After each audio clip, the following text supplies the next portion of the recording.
3 semaines. Seulement 3 semaines. Et pourtant, pour Daniel Weber, elles avaient duré une éternité. Depuis le jour où Noah était rentré de l'hôpital, le temps ne se mesurait plus en heures, mais en cris. Des cris constants, jour et nuit, sans répit. Daniel ne se souvenait plus de la dernière fois où il avait dormi plus d'1 heure d'affilée. La nuit, il restait assis sur le sol de la chambre. Noah contre lui, murmurant des mots sans sens, des mélodies improvisées, juste pour ne pas sombrer. Le jour, son téléphone continuait de vibrer, contrat, affaires, argent. Tout cela lui semblait appartenir à une autre vie. Laura, sa femme, était morte peu après l'accouchement. La grande maison, autrefois symbole de réussite, était devenue une prison silencieuse, remplie de fatigue et de douleur. Daniel avait toujours cru que l'argent pouvait tout résoudre. Désespéré, il fit venir médecin après médecin.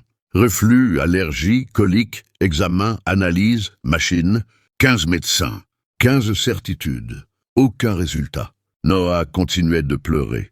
Et Daniel continuait de payer, non par indifférence, mais par peur. Le 15e médecin partit en disant qu'il fallait plus de temps. C'est alors que Daniel entra dans la cuisine. Elena, la nounou, tenait Noah sous un filet d'eau tiède, au-dessus de l'évier. Et pour la première fois depuis 3 semaines, il n'y avait pas de cris. Le silence frappa Daniel comme un choc. Noah respirait calmement, détendu, paisible. Elena bougea lentement, avec douceur. Elle enveloppa le bébé dans une serviette et le berça contre elle. Noah s'endormit. Elle expliqua simplement « Certains bébés sont trop sensibles. La lumière, le bruit, même les vêtements. L'eau chaude les rassure, comme le ventre de leur mère. » Daniel comprit alors ce que 15 médecins n'avaient pas vu. À partir de ce jour, tout changea. Lumière tamisée, voix basse, rituel calme. Les bains devinrent quotidiens. Les cris cessèrent. Noah dormit, puis sourit. Daniel resta à la maison. Il apprit, il observa. Il devint père. Elena prit confiance. Sa fille Lily entra dans leur vie. La maison se remplit de rire.